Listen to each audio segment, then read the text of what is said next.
Meus amigos e minhas amigas, bem-vindos a todos e a todas ao canal do Instituto de Economia da UFRJ. Eu sou Ronaldo Bicário e esse é o Conversas sobre o Mundo Contemporâneo, a sua mesa redonda que discute tudo aquilo de mais importante que está acontecendo no mundo.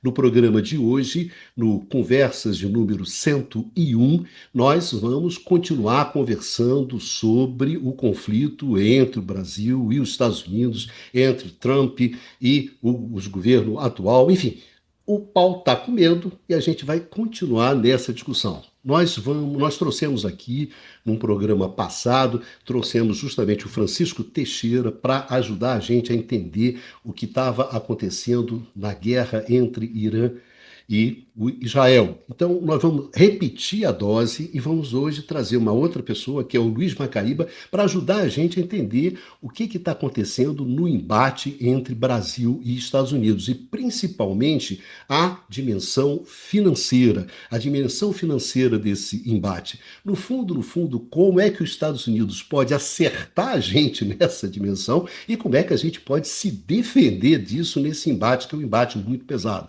Tem a dimensão política, tem a dimensão comercial e a dimensão financeira, muita gente apontando como sendo uma dimensão decisiva e extremamente delicada e talvez aquela que a gente pudesse estar mais vulnerável ou não. Então, para entender isso, a gente trouxe o Luiz. Luiz é economista, é pesquisador, ele é doutorando do Instituto de Economia, tem uma longa experiência na parte de regulação financeira e a gente acha que é a pessoa mais adequada para ajudar a gente a entender esse momento tão delicado das relações entre Brasil e Estados Unidos e principalmente com desdobramentos bastante, talvez, pesados para o desenvolvimento do país, sobre as coisas que vão acontecer de agora em diante. Para fazer as honras da casa, né? Eu gostaria de chamar o professor grande Luiz Carlos Delorme Prado. Pradinho, você faz aí as honras da casa, apresenta o Macaíba e vocês podem aí conversar à vontade, trazendo todas aquelas informações, aquelas análises, aquelas interpretações que ajudem a todo mundo que nos acompanha aqui no Conversa a entender o que está rolando nesse embate entre Estados Unidos e Brasil e principalmente o que está rolando na dimensão financeira. Vai contigo, Pradinho. Vamos lá, Bicalho, para começar, explicar um pouquinho por que que a gente resolveu trazer o Luiz Macaíba, né? Primeiro que ele é meu xará, né, com o Luiz com Z, é uma qualidade muito grande, né? Segundo, o Macaíba, ele tem mais de 20 anos de experiência em regulação financeira, né? Experiência na Andima, na Ambima, trabalhou em contas nacionais, é um economista profissional muito experiente dentro desse setor. Ele é uma das coisas boas que a gente tem na universidade, pegar pessoas com longa experiência profissional que vem agora fazendo uma ponte acadêmica, está fazendo uma tese de doutorado dentro dessa área de regulação financeira.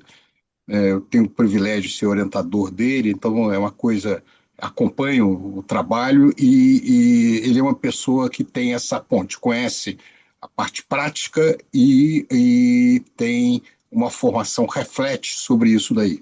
Então eu entendo que ele pode nos ajudar bastante dentro dessa conjuntura. Vou começar entrando aqui diretamente na nossa discussão. Os Estatutos das Nações Unidas têm algumas provisões para sanções econômicas que não envolvem o uso da força. Na verdade, são artigos 39 e 41 das Nações Unidas. Mas até 1990, esse artigo foi usado apenas uma vez. É interessante isso. Até o final da Guerra Fria, só foi usado no caso da Declaração Unilateral de Independência da Rodésia e, simultaneamente, o embargo com armas contra a África do Sul. Isso foi em 66, 79, ao longo desse período, onde alguns países da África do Sul, as populações brancas locais não queriam aceitar o processo de descolonização. Mas quando termina aí a Guerra Fria, desde o início da invasão do Kuwait, em 1990, para cá, uma infinidade de casos surgiram dentro desse contexto. É importante chamar a atenção que sanções econômicas só são possíveis pelo Estatuto das Nações Unidas com a aprovação do Conselho de Segurança, ou seja, dos 5 membros do Conselho de Segurança. Portanto, se você pega na década de 90, os diversos casos de sanções que foram aprovados conseguiu juntar esses países. É o caso da invasão do Kuwait pelo Iraque, foi a questão da Iugoslávia, né, principalmente contra a Sérvia e Montenegro, o Quimer Vermelho em 92, a Líbia em 92, Libéria em 92, Haiti, a UNITA em Angola em 93, Ruanda, Sudão, Serra Leoa e Afeganistão. Todos eles países pobres. Com o fim da Guerra Fria, e depois que principalmente cresce aí a importância, a uma certa resistência da Rússia e da China com referência a algumas situações, os países, principalmente os Estados Unidos, mas e algumas vezes também com apoio da União Europeia, começaram a ter iniciativas próprias de sanções que não eram respaldadas pelo Conselho de Segurança das Nações Unidas.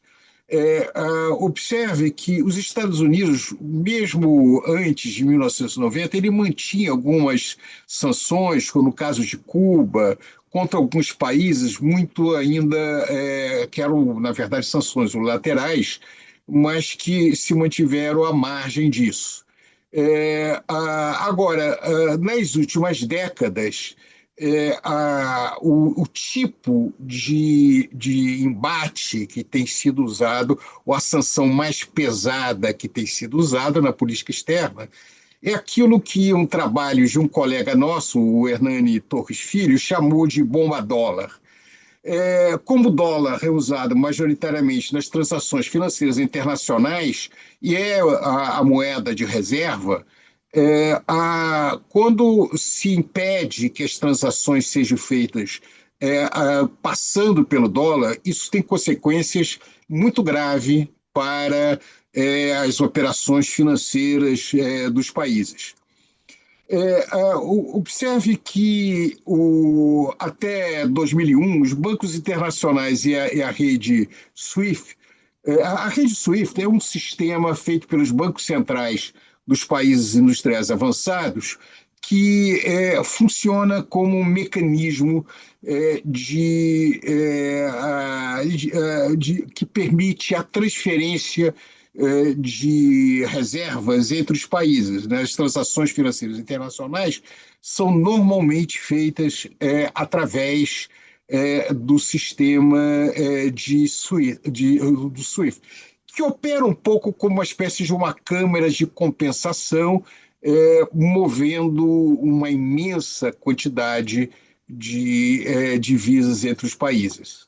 A principal ameaça que existe com referência a que é possível ser movimentado contra terceiros países, por exemplo, ocorreu no caso da Rússia, é o bloqueio das reservas em dólar e o bloqueio das transações financeiras via SWIFT. Fora dessa esfera, tem algumas possibilidades de sanções pessoais que não têm impacto maior sobre os países, mas podem ter impacto sobre os indivíduos, como a lei Magnitsky, que foi feita no período Obama, que trata de uma sanção contra abusos de direitos humanos, e ela é unilateral dos Estados Unidos, mas ela afeta especificamente indivíduos, não empresas nem países, né? Então, para abrir a discussão, a situação é essa, e eu acho que o ponto que seria interessante ouvir um pouco do Luiz Macaíba é o que ele acha. O que você acha, Luiz, sobre o potencial, os riscos em função desse contencioso recente dos Estados Unidos com o Brasil? Que tipo de instrumentos, a seu ver, existem à disposição do governo americano para, de alguma maneira, criar dificuldades para transações, para operações financeiras do Brasil, de empresas brasileiras, e o que ele não pode fazer. Eu acho que esse seria o nosso ponto de partida da nossa conversa. Ok, Luiz, Bicalho, uma boa noite para vocês. Obrigado pelo convite. Eu começaria fazendo aqui um disclaimer, né? Essa nossa conversa ela é datada, ela, porque o que nós vamos falar aqui vale para hoje, às 20h20, porque na prática a instabilidade institucional que o Trump trouxe para o mundo é algo que o que a gente está falando agora pode já não valer amanhã, porque ele mudou as regras do jogo, alterou, mandou um ato para o Congresso, uma diretiva nova. Então, nossa conversa aqui tem que ser assim bastante bem datada. Nunca sabemos do que vai acontecer É, amanhã. Dito isso, 24 de julho, 24 de julho de 2025, né? isso. À noite. Isso. Feito esse disclaimer, obrigado, Luiz. Feito esse disclaimer, eu queria dar uma sequência, Luiz, aí essa rápida passada que você deu na história em relação aos processos de sanção, o que motivou e etc. E aí sugerir que há um marco importante na história das sanções financeiras, que foi o ataque das Torres Gêmeas em 2001. O que se percebeu após o ataque é que os terroristas que organizaram, que sequestraram os aviões, ficaram quase 2 anos morando nos Estados Unidos, financiados por recursos que transacionavam livremente pelo sistema financeiro americano. Então, assim, essa ideia do follow the money, que a gente ouve bastante, né, siga o dinheiro, não foi capaz de identificar que havia um grupo de terroristas que estavam sendo financiados, que faziam escolas de aviação, que moravam, que contratavam aluguel, contratavam armas e etc. E não havia mecanismos naquele momento capazes de identificar esses fluxos financeiros que acabaram por financiar e viabilizar o ataque às Torres Gêmeas. Eu sugeriria que 2001 é um marco no que diz respeito à questão da capacidade das jurisdições de controlarem e sancionarem os fluxos financeiros a partir da criação de uma entidade que, na verdade, ela já existia anteriormente, mas que ela se fortaleceu a partir de 2001, que propõe a adoção de uma série de recomendações para os diversos países, para que eles sejam capazes de identificar fluxos de recursos que sejam suspeitos, que possam estar sendo usados para financiar a produção de armas químicas, que possam ser utilizados para patrocinar atos de terrorismo. Essa entidade chama-se Força Tarefa de Ação Financeira. É uma entidade que o Brasil tem assento e que, como eu já disse, né, propõe uma série de procedimentos visando identificar fluxos financeiros suspeitos. E, nesse caso, também faz uma avaliação de todos os países que assinaram essas recomendações para se certificar que eles estão adotando procedimentos capazes de identificar fluxos suspeitos, né? E fazem avaliações periódicas e publicam uma lista uma blacklist e uma grey list que contém aqueles países que não adotam nenhum tipo de controle em relação aos fluxos financeiros que chegam e que saem desses países, que estão descritos na blacklist, ou então que adotam procedimentos frágeis que estão descritos na grey list. Por que eu estou detalhando um pouco o funcionamento desse mecanismo? É porque esses países que estão listados na blacklist e na grey list são países que estão sujeitos a sanções financeiras adotadas por todos aqueles que fazem parte dessa força-tarefa. Então, no caso, por exemplo, da blacklist, há 3 países hoje que estão lá listados. que são a Coreia do Norte, o Irã e Mianmar. Os signatários deste acordo internacional, desta convenção internacional, por definição, não deveriam, os sistemas financeiros não deveriam ser autorizados a realizarem transações financeiras com empresas, pessoas físicas, pessoas jurídicas e mesmo com os governos desses três países. No caso da Grey List, há também limitações, mas são menos relevantes, né? Essa é uma das entidades que pode ser, cuja metodologia de trabalho pode ser utilizada para justificar algum tipo de sanção entre os países, sobretudo aqueles que assinam, que são signatários desse acordo. No caso entrando particularmente no caso americano, na estrutura institucional do governo americano, existe um departamento vinculado ao Tesouro Nacional Americano. Esse departamento chama-se OFAC, que é o Escritório de Controle de Ativos Financeiros, que é dentro do arcabouço institucional americano, é aquele que tem um mandato para, eventualmente, sancionar pessoas físicas, pessoas jurídicas ligadas, que estejam ligados ao fornecimento de funding para financiamento ao terrorismo, ou produção de armas químicas, mas mais do que isso. Essa entidade, né, esse escritório vinculado ao Tesouro Nacional, tem um mandato que pode, através desse escritório, que são determinadas e que são publicadas as sanções, por exemplo, contra a Rússia, contra a Venezuela, ali que estão sistematizadas todas as pessoas físicas e eventuais pessoas jurídicas que estão sujeitas a sanções. E que sanções são essas, né? Essas sanções são aplicáveis essencialmente aos bancos, ao SWIFT, como você já mencionou, Luiz. Quer dizer, o SWIFT deixa de aceitar mensagens que sejam, eventualmente, que tenham destino ou que tenham sido emitidas por esses países que estão listados lá, tanto na Força-Tarefa de Lavagem de Dinheiro quanto por esse escritório americano.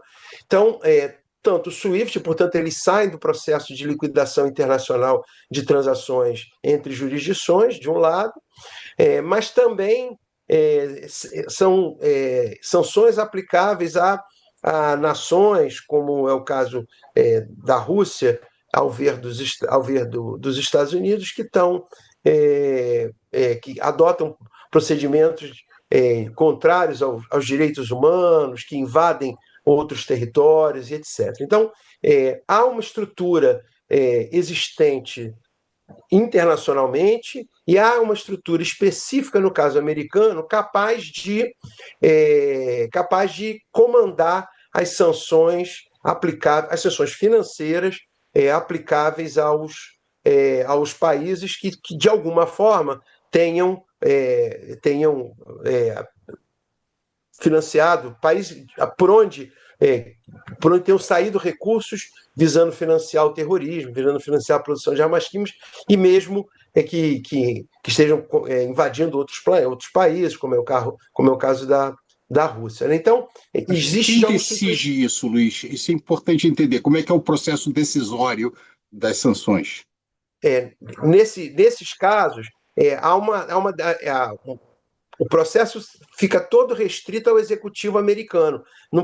Essas sanções não precisam nem passar pelo Congresso. Como são sanções determinadas, como são sanções aplicáveis aos bancos americanos, quem as determina é o Tesouro Americano que enuncia e o Fed, né, o Fed e o Tesouro Americano que enunciam essas sanções, e elas são aplicáveis por normas. Ou seja, ao determinar, por exemplo, que a petroleira russa não pode mais acessar o mercado financeiro americano, na prática, essa sanção tira a petroleira russa das transações financeiras que não só são transacionadas no mercado americano, mas também no mercado europeu, né? Na medida em que 80, como você já falou aí, 70, 80%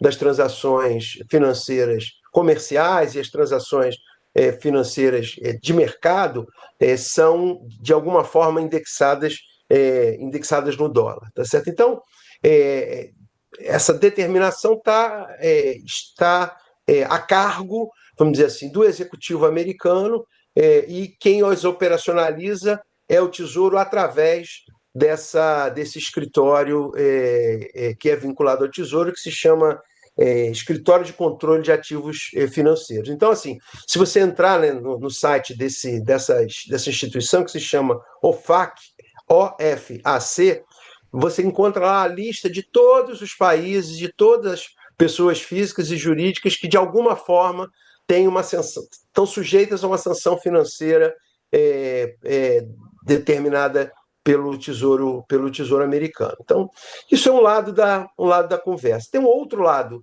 da conversa que pode atingir o mercado financeiro brasileiro, né, que é a questão dos fluxos. Primeiro, a questão das reservas internacionais, né? A gente tem um volume bastante significativo de reservas internacionais aplicadas em títulos soberanos, sobretudo títulos soberanos americanos. Me parece muito improvável que qualquer sanção contra o governo brasileiro chegue a atingir o estoque de títulos que a maior parte, na verdade, das reservas internacionais estão denominadas, que são em títulos americanos, mas essa um risco, a meu ver, de pouquíssima probabilidade, né? Olhando para as pessoas físicas, né, o que a gente vê o que eu vejo como possibilidade são sanções individualizadas. Então, da mesma forma que o governo americano está ameaçando, se é que já não retirou o visto de alguns ministros do STF, é possível sim que você adote sanções para as pessoas físicas, como congelamento de bens, como a proibição de realizar transações financeiras nos Estados Unidos, etc. Receber ou mandar recursos para os Estados Unidos via mercado americano, né?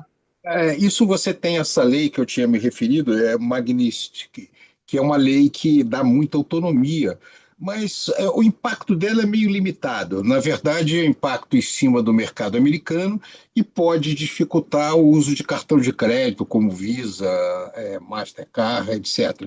Mas, sinceramente, isso não me parece que é uma grande dificuldade, porque você pode usar cartão corporativo, tem outros mecanismos. Eu não consigo vislumbrar um problema maior, vamos dizer, para as pessoas físicas do judiciário que eventualmente tenha isso, a menos que, obviamente, o que espera-se que eles tenham bens nos Estados Unidos. Agora, realmente, essa questão de reserva virou uma preocupação de muitos países do chamado Sul global. Eu não gosto muito do nome, né? Países em desenvolvimento, né? Um dos países chamados Sul Global nem é do Sul, né? Que é, por exemplo, a Arábia Saudita, que tem reservas elevadíssimas. Uma das razões que ela veio se aproximando da China e começa a fazer transações bilaterais com a China é porque o novo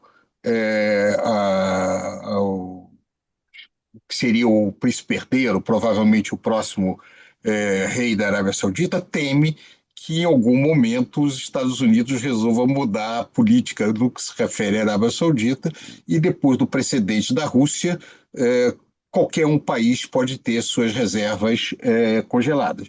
Eu também compartilho com você, eu acho que isso é uma situação absolutamente limite e certamente não teria o apoio dos países europeus e seria muito complicado. Como você está falando, o grande problema de Trump é que é Trump, né? Então, como você falou, a questão de usar a legislação para lavagem de dinheiro, o Brasil, pelo que eu saiba, ele preenche, ele cumpre todas as obrigações e os requisitos dentro dessa esfera. Quer dizer, não há o que ser alegado para o Brasil no que se refere a Com isso. certeza, Luiz, ao contrário. olhando essa entidade que faz a supervisão transnacional, né, da aderência dos países às normas, a esses princípios básicos, a última avaliação que eles fizeram no Brasil, que foi há 2 anos atrás, o país passou em todos os critérios, né? Recebeu high level em todos os critérios de verificação que eles adotam para se certificar se o país está ou não aderente aos princípios de combate à lavagem de dinheiro. Então, por aí também não vejo caminho nenhum utilizar essa argumentação, tá certo? É, E olhando, eu, e olhando aqui para completar o raciocínio, Luiz e Bicalho, completando o raciocínio, a gente poderia pensar sanções que, de alguma forma, alcançassem as pessoas jurídicas, não financeiras, pensando aqui as empresas, tá certo? Então, que sanções poderiam atingir as empresas? Na prática, o que a gente sempre pode pensar é o seguinte: bom, essas sanções deveriam, de alguma forma, afetar a capacidade das empresas nacionais, né, captarem recursos no mercado americano, seja através de colocação de títulos e valores mobiliários nas bolsas que estão lá presentes, seja através da tomada de crédito, de operações de crédito com coordenação dos sindicatos dos bancos americanos, né? No primeiro caso, há um concorrente importante a Nova York, tá certo? Assim, boa parte das empresas brasileiras já perceberam que é mais barato e talvez mais líquido para determinados segmentos emitir em Londres e não emitir na Bolsa de Londres e não na Bolsa de Nova York. Então, assim, boa parte da dívida corporativa de empresas brasileiras que estão no exterior estão na Bolsa de Londres e não na Bolsa de Nova York. A Bolsa de Nova York é importante para a emissão de ações. Então, lá, de fato, está a liquidez das empresas para as empresas brasileiras que querem emitir suas ações no exterior. Então, quer dizer, que sanções poderiam atingir essas empresas que têm títulos ou que têm ações listadas na Bolsa Americana? Não enxergo nenhuma não, possibilidade. e tem um ponto interessante, o seguinte, do 1,7 trilhões de dólares de estoque de investimento estrangeiro no Brasil, 300 bilhões de dólares são de empresas americanas. Uma restrição do gênero afeta, inclusive, a capacidade das empresas americanas de remeterem o lucro para os Estados Unidos. Sem Então, dúvida. seria uma situação completamente esdrúxula sob o ponto de vista do interesse americano. Sem dúvida alguma. O Brasil também ele gera um valor bastante elevado de pagamentos na área de serviços, né? Desde seguros internacionais, frete, viagens, mas mais do que isso, o pagamento de importações de produtos como cinema, música, as big techs, né, os direitos internacionais dentro desse setor. Quer dizer, é um prejuízo gigantesco sob o ponto de vista das empresas americanas. Quer dizer, eu concordo, a coisa um pouco esdrúxula dessa situação, Luiz, é que a gente está discutindo o risco de um cenário que, se me perguntasse há 2 meses, eu diria que isso não existe, que isso está completamente fora do horizonte. Por isso, quando você fez seu disclaimer, tudo isso é verdade agora, eu compartilho com você, porque se nós tivéssemos feito essa gravação há 2 meses, ela não faria sentido, seria ridícula. Pareceria que a gente está falando de uma ficção, né? Que isso é um filme de ficção, não é? Nós estamos Filme de conversando sobre ficção uma científica. ficção. Né? Então, o que mostra a profunda insegurança do mundo atual. Né? Então, a questão que eu colocaria, eu vou trazer um pouco por esse lado, com a sua experiência no mercado financeiro, que impacto você acha que pode ter esse grau de insegurança? Porque com esses bilhões, trilhões de dólares que circulam nessa relação bilateral Brasil-Estados Unidos, tanto de ADRs, quer dizer, de ações brasileiras nas bolsas de empresas brasileiras nas bolsas americanas, de compra de títulos de governo brasileiro por instituições financeiras americanas, todas essas operações nesse grau de insegurança, porque é claro que tudo isso é precificado. Alguém ganha e alguém perde, né, como a gente viu recentemente nesse aparente manipulação de câmbio, de inside information que houve algum tempo atrás, né? Até para quem está nos ouvindo, talvez não saiba, quer dizer, está em toda a imprensa coisa de relativamente pouco tempo atrás, quando houve o anúncio pelo governo americano, pelo Trump, de que haveria um aumento de tarifas, a imposição de tarifas de 50%. Alguns momentos antes da divulgação da tarifa, operações em dólar, não é muito claro que tipo de operações, se em derivativos e compra direta, deram um salto. Fala-se alguma coisa como 4 bilhões de dólares. E logo depois, essas compras foram revertidas. Quer dizer, alguém num dia que tinha informações sobre alguém ou um grupo de pessoas, etc., que tinha informações que haveria o anúncio de alguma coisa que ia impactar o mercado, se antecipa para ele e ganha a variação que tem no comportamento do dólar. Quer dizer, Intradia, Luiz. Essa é uma operação intradia, porque pois é, num dia, comprou. na verdade, algumas Porque horas, né? o anúncio da carta foi quando o mercado financeiro ainda estava aberto. Então, assim, alguém que eventualmente tivesse essa informação privilegiada comprou o dólar a 5,40 e no mesmo dia vendeu ele a 5,60. Dependendo dos volumes que isso que envolvido, isso pode ter gerado um ganho. A estimativa, vi uma estimativa no jornal hoje ou ontem, de alguma coisa próximo de 100 milhões de reais em um dia, comprando um pouco antes do anúncio e vendendo um pouco depois do anúncio. Em horas, esse especulador ou Esse grupo, né? beneficiado, Seja quem for, né? esse beneficiado com essa É. informação privilegiada ganhou 100 milhões de dólares, 100 milhões de reais, melhor dizendo, em pouquíssimas horas, né? Mas só para voltar aqui, Luiz, você fez um ponto que eu queria trazer de volta, que é assim, é, money is the name of the game. Eu gosto muito dessa. No capitalismo, money is the name of the game, tá certo? Então, agora, 3 ou 4 semanas atrás, o governo americano aprovou uma reforma fiscal que reduziu os gastos públicos, em saúde, em educação, e aumentou gastos em defesa, reduziu o imposto para os ricos e etc, etc. E no bojo dessa proposta havia uma cláusula que criava um imposto sobre operação financeira aplicável, cuja base de tributação era o fechamento de câmbio de todo investidor não residente nos Estados Unidos que quisesse retornar os seus recursos para o seu país de origem. Então, por hipótese, um fundo de investimento no Brasil que comprou uma ação na Bolsa de Nova York, na hora que ele voltasse, ele teria que pagar um imposto de 3,5%. Nosso IOF, tá certo? Na verdade, era a ideia de criar lá um IOF cuja base de incidência era os fechamentos de câmbio a partir da venda de investimentos no mercado americano. Isso não passou.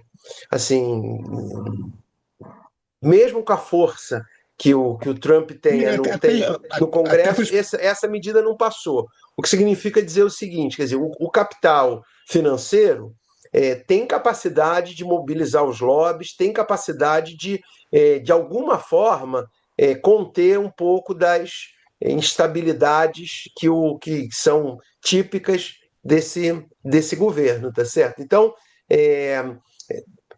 tem a favor, vamos dizer assim, quer dizer, reduzindo o risco de prováveis sanções financeiras vindo dos Estados Unidos e atingindo o mercado brasileiro, tem o fato de que há muitos, muitos, muitos bilhões de dólares em jogo, tá certo? Há muitos bilhões de dólares em jogo. A mesma coisa acontece na área comercial, mas no caso financeiro, esses recursos desaparecem em pouquíssimos dias, tá certo? Se você impõe um imposto como esse, se passa esse imposto aplicável ao fechamento de câmbio das transações financeiras no mercado americano, quando eles voltam para os seus países de origem, se passa um imposto dessa natureza, a quantidade de recursos que sairiam do mercado americano e a quantidade de perdas de receitas, de administração de recursos, de aconselhamento das empresas americanas seria alguma coisa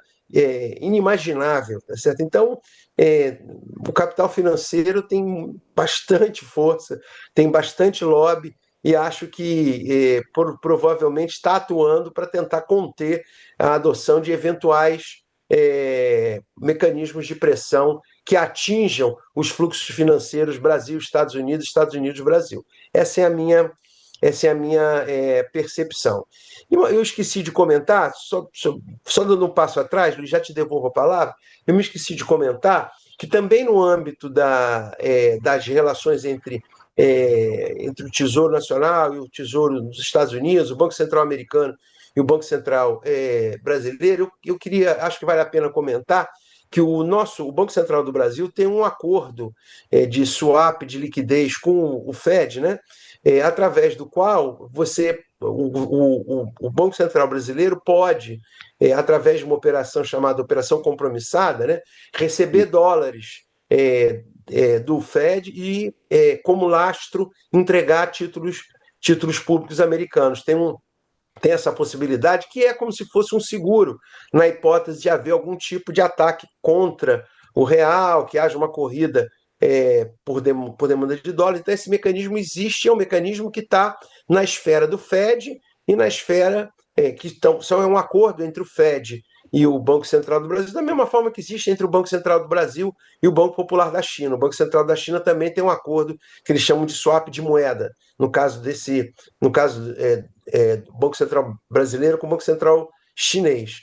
Mas assim, o que se poderia pensar é que se o Trump consegue encurtar o mandato do presidente do Fed, do Powell, um eventual novo presidente do Fed poderia cancelar esse acordo bilateral que o Banco Central brasileiro tem com o Fed e que o Fed tem com outros bancos centrais, não é só com o Brasil, com outros bancos centrais, que permite, então, suprir de liquidez em dólar qualquer das jurisdições que tenham esse acordo em troca de oferecer como lastro os títulos públicos federais, as chamadas operações compromissadas, né?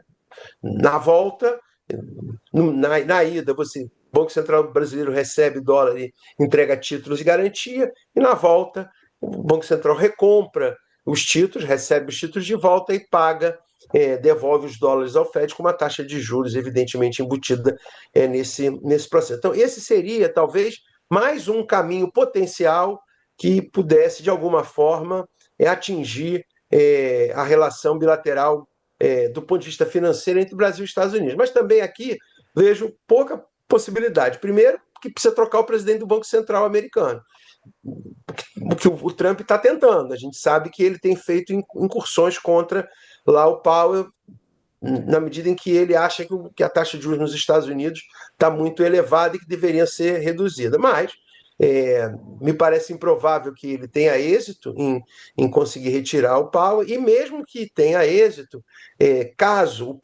esse hipotético novo presidente do Fed venha a denunciar esse acordo com o Brasil, hipoteticamente, né, isso também não teria nenhum efeito do ponto de vista objetivo do nosso balanço de pagamentos, ou mesmo dos nossos fluxos financeiros, na medida em que esse acordo já existe há bastante tempo e o país nunca utilizou dessa possibilidade de fazer troca de título por dólar, troca de dólar por título. Então, é só para deixar registrado que tem aqui mais essa fonte potencial de tensão na relação bilateral Brasil-Estados Unidos.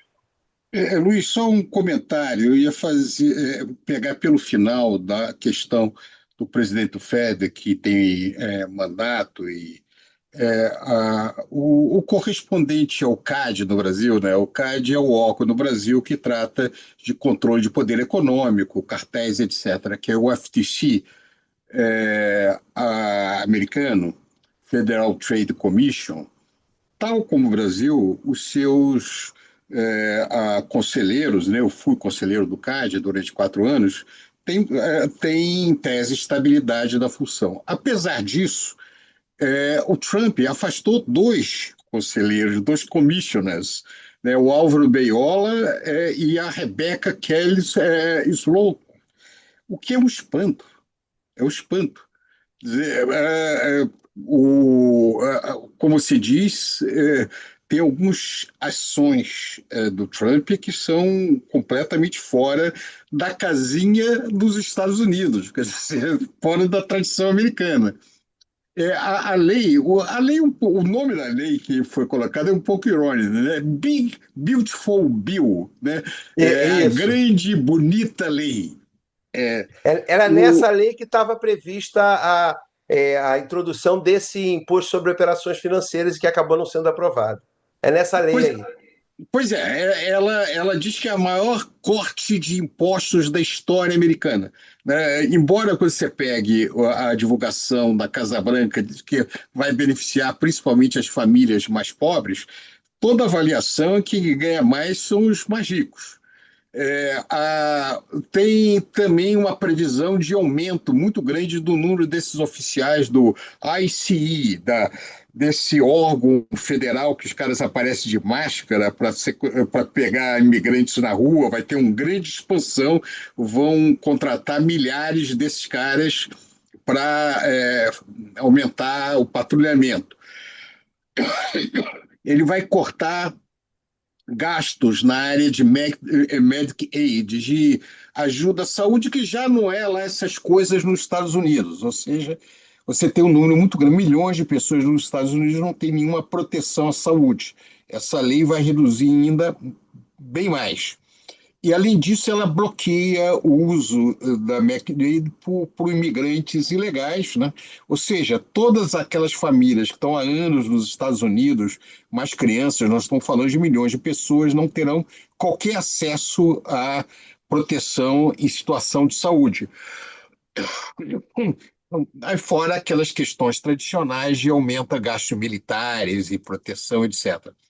Então, realmente, são elementos, né, novos que vão ter impacto. Um dos elementos que fica claro é que a dívida pública americana vai acelerar muito o seu crescimento. Então, nós estamos falando de trilhões de dólares que entrarão no mercado. Aí tem que explicar para as pessoas que estão nos ouvindo. O que significa aumento da dívida pública americana? Significa a colocação de títulos em dólar pelo Tesouro americano no mercado internacional. Isso significa que alguém, ou nos Estados Unidos ou fora dos Estados Unidos, tem que comprar esses títulos. Os Estados Unidos têm uma posição privilegiada no que se refere ao resto do mundo. Se o Brasil tem um déficit na balança de pagamento e precisa fazer importações, ele tem que, de alguma maneira, comprar os dólares. Quer dizer, ou ele tem dólares em reserva, ou ele adquire via comércio, ou ele pega emprestado. Os Estados Unidos pagam o resto do mundo com a sua própria moeda. Ou seja, em tese, não há nenhum problema para os Estados Unidos ter o déficit que ele quiser, porque desde que o resto do mundo esteja disposto a entesourar esses papéis americanos, né, ou os próprios aplicadores americanos, mas uma parcela razoável está na mão do Japão, da China, do Brasil e de vários outros países.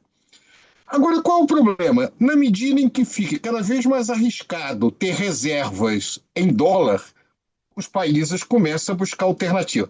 Claro que isso não é fácil, né? A China vem tentando e não consegue. A China tem 4 trilhões de reservas. Onde conseguir ativos de 4 trilhões que não a imensa quantidade de dólares que tem circulando no mundo?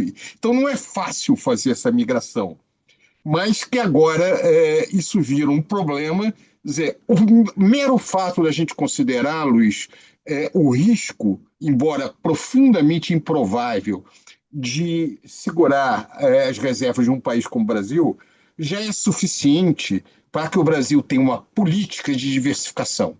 Quer dizer, reservas têm uma coisa de risco zero, ou mais próximo de zero possível. Se alguma coisa diferente de zero, alguma providência tem que ser tomada. Né? Então, a tendência, né, a mudança da moeda de reserva da Libra para o dólar demorou mais de 30 anos, de 1914 a 44. Né? Eu não acho que o dólar deixe de ser a moeda de reserva do dia para a noite, mas me parece que o cenário tá definido. Né? A direção é clara, todo mundo está procurando alternativa. Não é fácil encontrar, mas quem puder se livrar, pelo menos nos países que de alguma maneira se sentem ameaçados, vão procurar alternativas. Né? Eu queria te ouvir um pouquinho sobre isso, como é que você vê isso? Luiz, eu te diria o seguinte: tem um ente abstrato que opera no mercado americano chamado os vigilantes dos títulos. São os grandes players que operam as carteiras mais líquidas, né, que olham para a taxa de juros, para a estrutura a termo de taxa de juros nos Estados Unidos, né, os fundos de liquidez, né, que olham para a estrutura a termo da taxa de juros nos Estados Unidos com lupa, olham na terceira casa decimal. Assim, talvez seja um dos principais termômetros da insegurança. Quando, na crise de 2008, na crise da Covid, etc., principal sinalizador das incertezas, dos medos, das aflições dos investidores no mundo inteiro foram os movimentos que aconteceram na estrutura a termo de taxa de juros dos Estados Unidos, que tem a ver com a liquidez, tem a ver com o perfil da dívida americana, tá certo? Então, também aqui acho que não há outro caminho, uma vez que esse pacote fiscal foi aprovado, de fato as estimativas é que a dívida americana vai crescer aí entre 2 e 3 trilhões de dólares nos próximos anos, mas como você disse, ainda não há ativos que possam cumprir o papel que os títulos americanos cumprem, que é ser um ativo líquido, que é a primeira coisa. Então, assim, quando você vai olhar, por exemplo, o Manual de Gerenciamento das Reservas Internacionais do Banco Central, tem lá uma série de critérios para que a mesa de câmbio do Banco Central, que a mesa que faz a gestão das reservas internacionais do Banco Central adote para poder alocar as nossas reservas. O principal deles é liquidez. Tá certo? Então, a maior parte da nossa reserva tem que estar alocada em títulos que tenham liquidez, ou seja, que você consiga acessar esses recursos imediatamente na medida em que você precise de, por exemplo, conter um ataque especulativo contra o real. Então, assim, liquidez é o nome do jogo, no caso da governança que trata da gestão de risco das reservas internacionais. Então, assim, o ativo mais líquido no mundo, assim, em primeiro lugar, são os títulos americanos, e o segundo lugar está muito distante desse mercado, tá certo? Então, assim, como você disse, se você for olhar lá, mesmo a China, que está tentando desenvolver mecanismos alternativos, sistemas de pagamentos alternativos, ou que tem procurado no âmbito dos BRICS, na sua relação com a Rússia, com a Índia, etc., diversificar os seus ativos, diversificar as formas de pagamento. Ainda assim, se você for olhar, a maior parte das reservas internacionais russas, chinesas, indianas, brasileiras, enfim, do mundo inteiro, estão denominadas em títulos, estão registradas em títulos soberanos emitidos pelo Tesouro americano. No nosso caso, 80% das nossas reservas estão em títulos soberanos. Dentro desses 80%, eu diria que uma grande parte é de títulos emitidos pelo Tesouro americano. Então, também não vejo, as pessoas discutem muito essa questão da hegemonia do dólar, que essas iniciativas aí da Rússia, da China, da Índia, de tentarem montar, por exemplo, um SWIFT paralelo, né? Vejo, assim, assim, é uma iniciativa que faz sentido do ponto de vista geopolítico, né? Entretanto, assim, a migração da liquidez do sistema SWIFT, dos sistemas que hoje liquidam as operações financeiras nos diversos mercados, para uma alternativa que seja patrocinada pela China, que seja patrocinada pela Rússia, vejo muito pouca probabilidade que isso aconteça num horizonte de tempo médio. Assim, não vejo chance dessa migração, não. É, e acho que queria comentar também, quando você fez menção ao CAD americano, essa desmontagem do aparato institucional se generalizou, né? Não só para fora, quer dizer, os Estados Unidos estão saindo de todas as entidades transnacionais, como foi agora recentemente da Unesco, Acordo de Paris, e assim vai, mas para dentro também há um desmonte de todas as estruturas que funcionavam e que tinham sido, de alguma forma, impactadas pelas gestões democratas anteriores. Né? Então, você falou do CAD, eu queria comentar o caso da SEC, da Security Exchange Commission, que é a CVM americana. A CVM, para os que não sabem, é a entidade responsável por regular o mercado de títulos e valores mobiliários no Brasil, mercado de capitais, tá certo? A SEC, no final lá do ano passado, tinha em audiência pública 13 propostas de alteração nas normas de funcionamento dos mercados de capitais, boa parte delas, de alguma forma, relacionadas ao mercado de criptoativos, de alguma forma tentando impor algum nível de regulamentação, algum tipo de controle, exigências de registro, limites de alavancagem, etc, etc. O Trump entrou agora e a primeira coisa que ele fez foi retirar da agenda da SEC 13 dessas medidas que tinham sido divulgadas anteriormente, que tinham passadas por audiência pública, que já tinham sido debatidas pelos stakeholders no mercado americano. Ele retirou e disse que no mercado americano não precisa de nada daquilo, deixa que livremente os participantes vão encontrar, via autorregulação, vão encontrar os caminhos para que esses mercados funcionem de forma eficiente. Ou seja, voltamos antes da Grande Depressão de 1930, né? Que um dos problemas que Exatamente. tinha era justamente a falta de informação que levava à profunda insegurança de transações com títulos privados, etc., ações. E da mesma forma que aconteceu no CAD americano, aconteceu na SEC. Dois commissioners que tinham sido indicados pelos governos democratas pediram demissão. Saíram porque não concordavam com o caminho que a SEC estava adotando de liberalização, de redução dos controles, de diminuição das normas de compliance, etc, etc.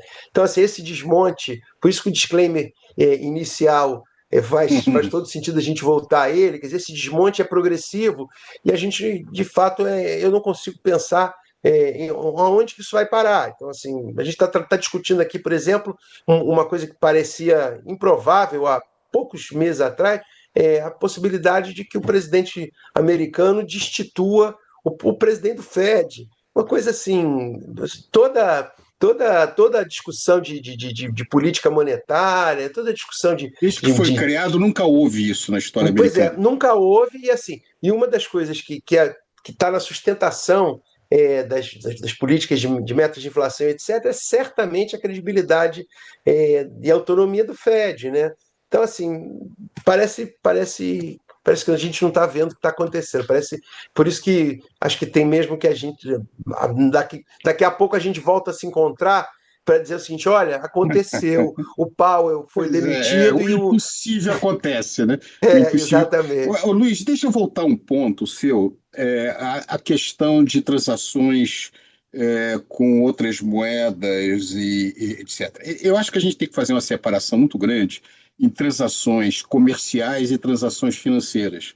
Porque em comércio você tem, na verdade, desde os anos 30, e mesmo no pós-guerra, mecanismos de compensação de comércio bilateral, onde não necessariamente se usa uma divisa para fazer a transação. Então, isso ocorre. Mesmo no Mercosul, você tinha mecanismos do Brasil com a Argentina, com o Uruguai, etc., de fazer linhas de Os crédito sistemas de crédito recíproco. recíproco, né? Sistemas de ZCR, crédito né? recíproco. Então, a Rússia e a China vêm operando de maneira significativa com o comércio recíproco com mecanismos diversos. E pelo que eu venho acompanhando, uma das tentativas de se fazer é usar o Banco dos BRICS para ampliar um pouquinho, não transações financeiras, mas transações de natureza comercial. Então, a impressão que eu tenho é que ainda é muito, a grande maioria das transações comerciais internacionais são feitas de dólar, mas o movimento da redução do uso do dólar nas transações comerciais me parece que será mais rápido e crescente.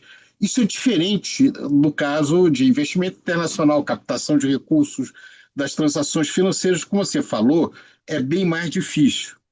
Agora, o que acontece em tempos como esse é que, como você falou, o impossível acontece, o imprevisível. Muitos, se o caminho que está sendo levado de desregulação meia irresponsável levar a uma crise financeira importante, alguma coisa vai ter que ser feita.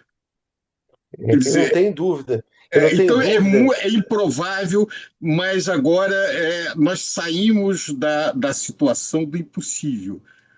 Nós estamos eu não consigo ver, é improvável, mas vai abrindo a janela de possibilidade, não por alguma coisa que tenha feito os BRICS, seja alguma coisa, mas pela maneira irresponsável que os garantidores desse patrimônio, né, dos Estados Unidos está fazendo com a sua própria moeda. Quer dizer, quem mais está botando em risco o dólar é os Estados Unidos, né? É Porque verdade.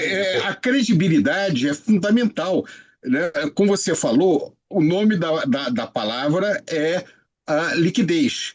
Olha, se eu sou gestor de um recurso de divisa, mesmo que eu tenha um pouco mais líquido, mas que a segurança é maior, eu começo a fazer o cálculo do trade-off desse negócio, né? Porque como é que eu fico se de alguma maneira amanhã, né, você tem para explicar para as pessoas, quando você perde as suas reservas ou tem uma redução, o primeiro efeito disso é a inflação, é o aumento da inflação.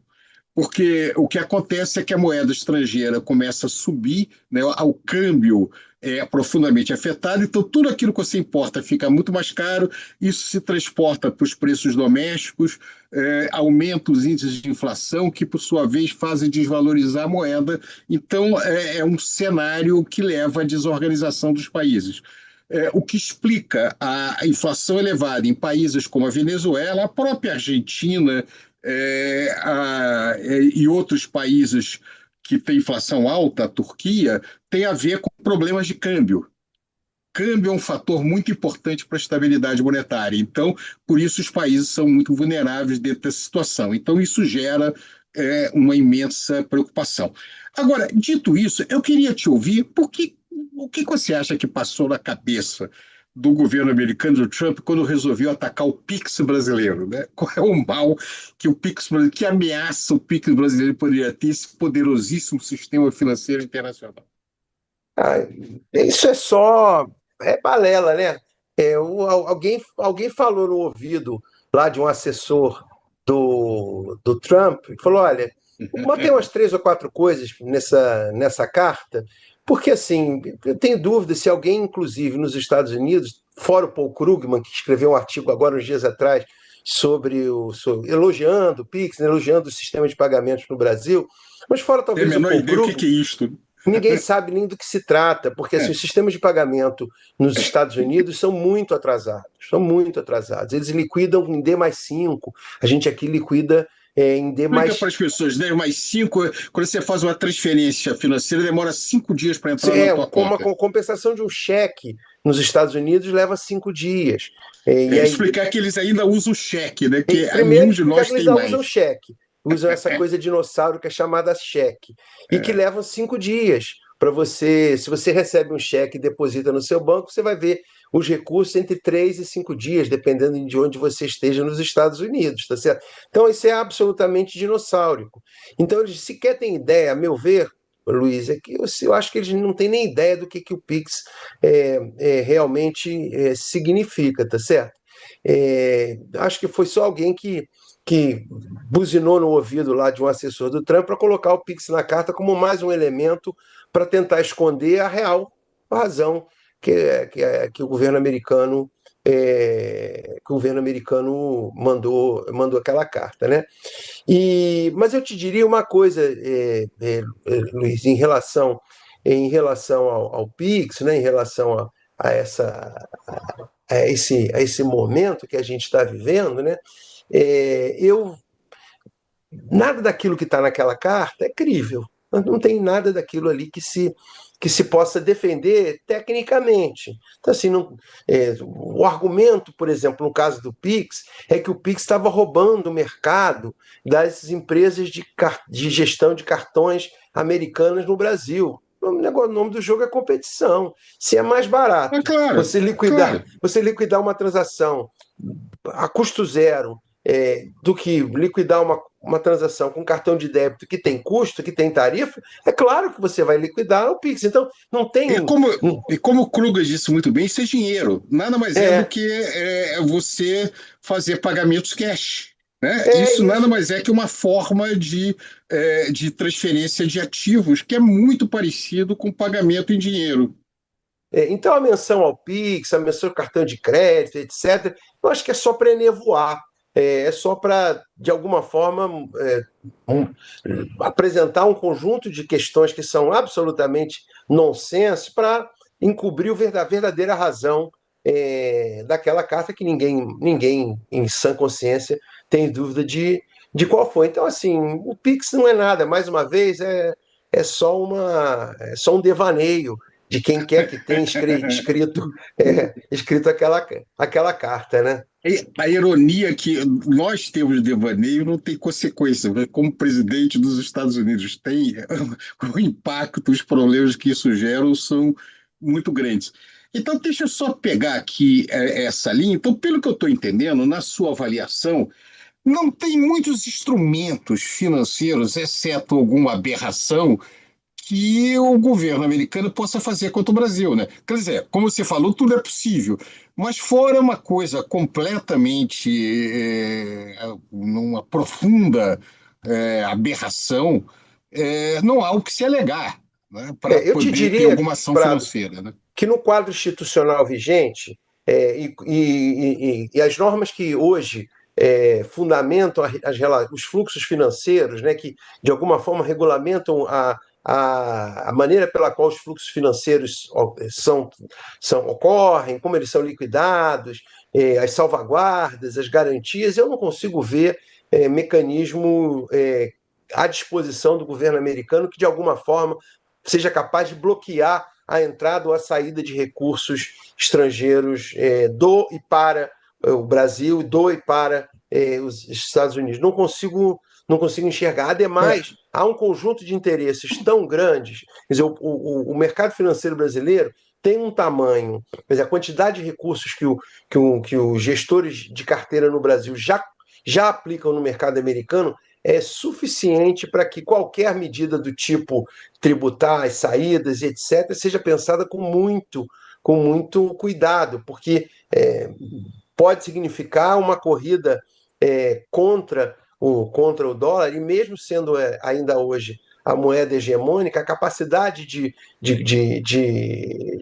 lutar contra uma eventual corrida que seja comandada pelos maiores gestores de carteira do mundo, se sai esse imposto de operações financeiras, os gestores europeus vão tirar o dinheiro dos Estados Unidos, os gestores latino-americanos vão tirar os Estados Unidos, os asiáticos e tudo. Isso ia provocar uma corrida bancária de resultados imprevisíveis, sem precedentes. imprevisíveis, totalmente imprevisíveis, totalmente imprevisíveis.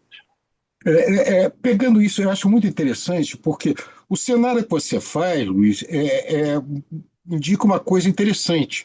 Porque o Trump, na verdade, se todo o instrumento que ele tiver contra o Brasil for comercial, ele pode muito pouco. porque isso significa 12 a 14% das exportações brasileiras.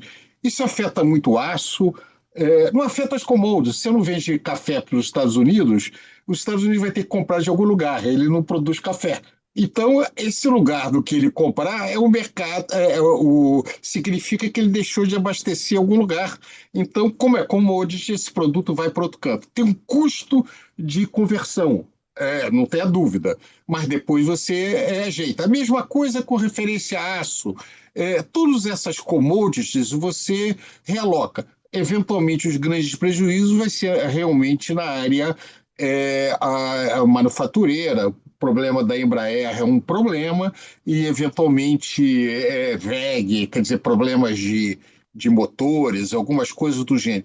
Mas, de qualquer maneira, tudo isso é contornável. Eu não consigo ver um problema mais grave sob o ponto de vista do Brasil. E aí o Trump tem um grande problema, porque ele vem demonstrando incapacidade de conseguir implementar a sua agenda em outras áreas, né? Ele vem encontrando resistência na Ásia, vem encontrando resistência na Europa. Então, de certa maneira, quando eu vejo as medidas um pouco intempestivas com o Brasil, o meu raciocínio geopolítico é que, olha, aqui é o hemisfério ocidental, como ele diz, é o meu quintal, então eu vou enquadrar essas pessoas. Se ele não conseguir enquadrar nem o Brasil, a situação fica difícil, né? Porque significa uma certa desmoralização. Olha, o meu poder, fica evidente que o poder americano é muito menor do que ele coloca. O Brasil não é o México, o México tem 80% das exportações para os Estados Unidos, né? O Canadá um pouco menos, 76%, mas quase 80%. Então, se você faz um embargo comercial, quebra o México e o Canadá. O Brasil, 12 a 14% é um baque, mas não é uma tragédia, né? O nosso maior cliente é China, o sudoeste da Ásia. Nós vendemos muito, mais do que para os Estados Unidos, nós vendemos muito para a Europa, então nós temos saída. Então é um cenário meio perigoso, mas curiosamente otimista, que tudo indica que nós somos mais fortes do que a gente pensava, pelo menos o que eu pensava quando eu vi, quando começou a situação, que nós temos ainda algumas margens para resistir à onda tal como está sendo colocada.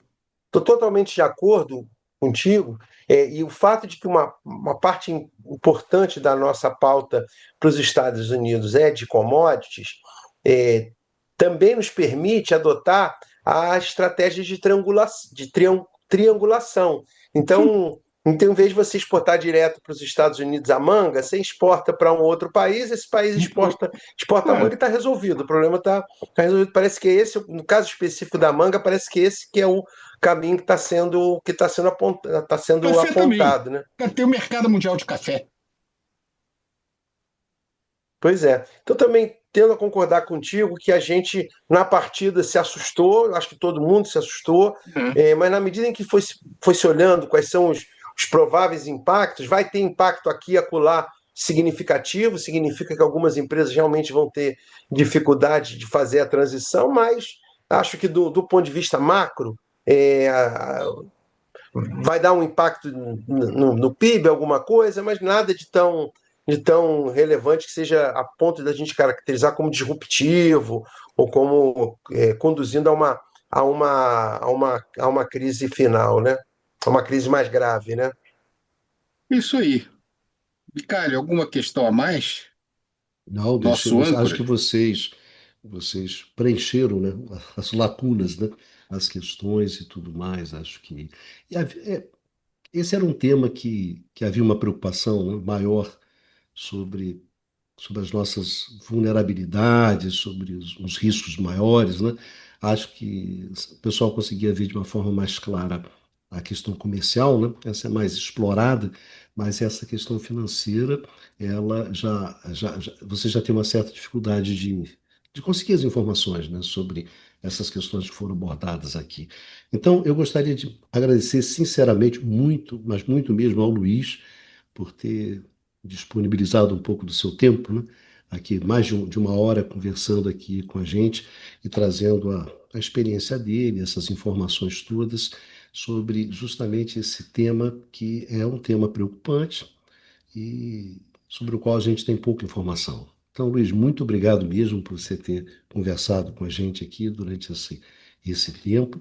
Eu espero que essas informações, que esses esclarecimentos, que essas análises que foram feitas aqui, elas sirvam para as pessoas, né? Sirvam para as pessoas que nos acompanham nessas conversas para entenderem melhor o que está acontecendo nesse momento, né? Tem muita tensão, né? Muita retórica, muita falação, né? E às vezes, nesses embates, a primeira vítima sempre é um pouco a verdade, as interpretações, esse tipo de coisa. Então, muito obrigado mesmo, Luiz, pelo seu tempo, por você ter vindo aqui. Muito obrigado ao Pradinho por ter aqui servido aqui como cicerone nessa conversa. E a gente se encontra aqui no canal do Instituto de Economia da UFRJ, no próximo Conversas sobre o Mundo Contemporâneo. Vida que segue e se cuidem. Muito obrigado, Bicalho, muito obrigado, Prado, pelo convite. Agradeço aí, estou à disposição. Quem sabe, mais umas 5 ou 6 maluquices do Trump a gente volte a se encontrar, né? Claro, certamente. A ideia, Luiz, só seguindo aqui um pouquinho nisso daí, a gente sempre fazia aquele programa tradicional, conversando com a gente, etc. Nós começamos a criar uns programas diferentes, extras como esse, com o objetivo justamente de esclarecer o público que acompanha para a gente questões específicas, e você realmente ajudou muito nisso. Isso. Então é isso, um prazer imenso, e certamente se o pessoal continuar aprontando, o Trump continuar aprontando, nós vamos te chamar de novo. Tá? Material não Abraço vai grande. faltar. Posso ter Material não vai certeza, viu, faltar. Prado, Bicalho? Material para a gente conversar não vai faltar. Luiz, você sabe que a gente começou essa conversa esse ano, diz assim, não vamos falar tanto do Trump, o Trump é um mala, nós vamos falar em outros assuntos, e começamos a tentar falar. Mas o cara, ele nos impede de discutir outra coisa, ele nos atropela o tempo todo, nós não conseguimos nos livrar dele. O Bicalho está Dominou tentando, não completamente a aguenta agenda. mais ouvir falar em Trump. Eu acho que a gente está um pouco condenado, né? Um pouco condenado, nós estamos condenados a essa discussão, que na verdade deve se acirrar, né? Deve se acirrar nos próximos meses. Não vejo assim que talvez essas questões elas desapareçam. Como tem uma dose, como vocês falaram, né? Muito bem, do imprevisível, do imponderável, né? Mais do que. Não vou dizer que é insanidade, né? Porque sempre há, sempre há lógica na loucura, né? Há método na loucura, pior que por mais que isso não pareça, mas eu acho que é justamente essa imprevisibilidade, né? Pode vir qualquer coisa, pode vir de qualquer lugar, então a gente concorda com o Luiz.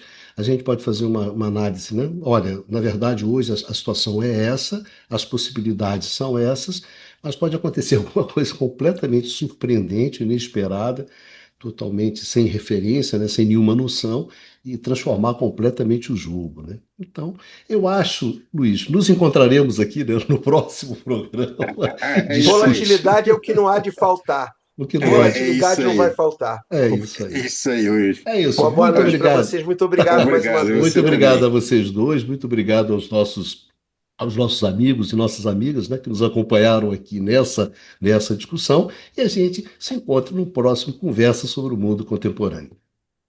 Vamos nessa.